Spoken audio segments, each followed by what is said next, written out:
President Trump declassified the so-called FBI memo. The memo was written by House Republicans.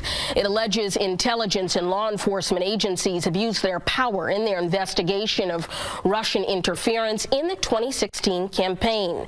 House Democrats wrote their own version, but it is not being made public. Senator Sanders joins us again. Senator, what is your reaction to the release of this memo? Not good. In the sense that I think everybody knows, including President Trump's own CIA director, that the Russians were in fact very involved in the 2016 election. They are involved right now. They are literally involved as we speak through bots that are sending out huge amounts of Twitter messages. They're trying to influence what goes on in our country politically, and right now they're siding with the Republicans. What Bob Mueller is trying to do, and Bob Mueller is a man who is widely respected across the political spectrum.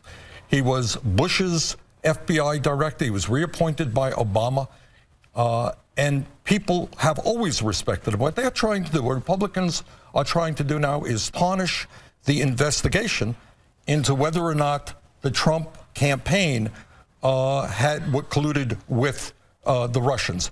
Go ahead. Let's turn to the Dreamers now and the issue of DACA. Will you vote for what is being billed as a compromise vote? There is nothing. But what I will vote for is what a number of senators have worked on. You have people like Dick Durbin and Lindsey Graham, Democrat, Republican, who are saying that we cannot turn our back on 800,000 young people who are raised in this country. But President Trump, what he's rolled out, will you vote for that? But we cannot. We have a moral issue here. We cannot turn our back. What Trump is saying is that he wants us to spend something like $25 or $30 billion for a wall, and he's holding these young people hostage. I think that's wrong.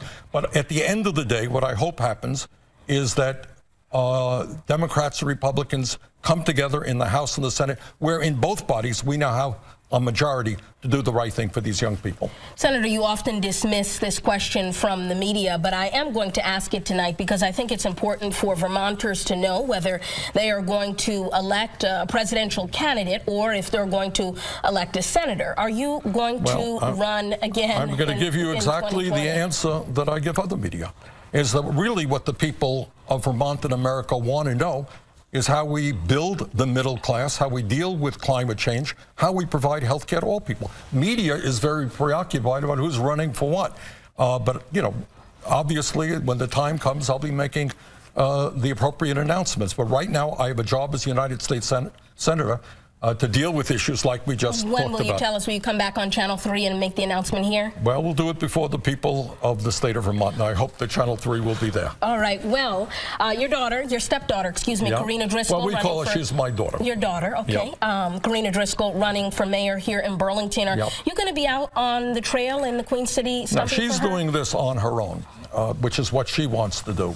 But I am very, very proud of her. Obviously, I've known her since she was a very little girl. She is incredibly smart, very knowledgeable. As you know, she served on the city council, the school board, in the state legislature. I think she'd be a great mayor. Are you going to help with fundraising? Right now, she is doing it on her own, which is what she wants. Quickly, Senator, have you or your wife, Jane, been questioned by federal authorities about financial dealings at Burlington College? Not. You're talking about the case that was brought by Trump's campaign director, is that right? I am. Yes.